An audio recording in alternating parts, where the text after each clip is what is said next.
Imagine someone who had taken 100 lives, a person whose sins seem beyond forgiveness. Would Allah ever forgive someone like that? The answer may completely change the way you think about Allah's mercy. Assalamu alaikum warahmatullahi wabarakatuh. This is Sundas, and today we will learn about one of the most powerful stories ever told by Prophet, peace be upon him.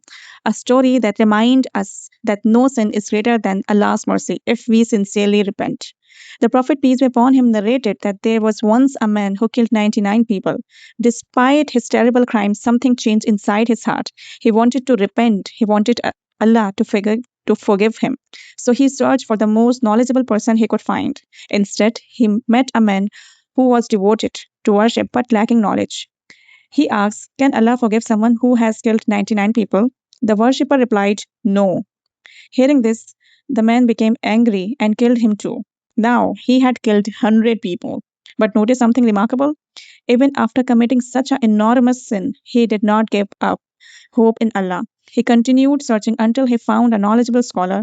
Again, he asked, "Can Allah forgive someone who has killed 100 people?" The scholar replied, "Yes. And who can stand between you and the mercy of Allah?" Then the scholar gave him a sincere advice. He said, "Leave your sinful land and go to the righteous place where people worship Allah." The man immediately began his journey, and before reaching that righteous town, death came to him. At that moment, the angels of mercy and the angels of punishment argued over him. The angels of punishment said, "He never performed a single good deed." But the angels of mercy said, "He left his home sincerely seeking repentance." Allah then commanded that the distance between the two lands be measured. Miraculously, the man who found closer to the righteous town by just a small distance. So Allah accepted his repentance, and the angels of mercy took his soul. Subhanallah. Allah says in Quran, "Say, O my servants who have transgressed against themselves and do not despair of the mercy of Allah. Indeed, Allah forgives all sins. Indeed, He is the most forgiving, the most merciful." Surah Az-Zumar 39:53. This verse is among the greatest messages of hope in Quran. No matter what you have done, no matter how many mistakes you have made, if you sincerely turn back to Allah before that, His door of mercy remains open. But repentance, it's not about saying astaghfirullah.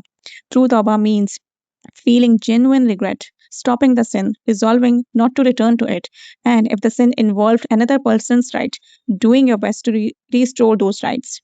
Like the man in this story, real repentance often means changing your environment and taking practical steps toward obedience. If you have been carrying guilt, don't let Shaitan convince you that you are beyond forgiveness. The greatest trap is not your past, it is losing hope in Allah's mercy. Turn back to Him today. Perhaps this video is your reminder to begin again. If this story touched your heart, share with someone who may need hope today.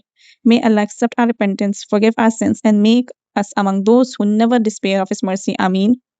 If you really like this video, then must like this video and subscribe this channel for more authentic stories from Quran and Sunnah. All the references will be mentioned in the description. Thanks for watching.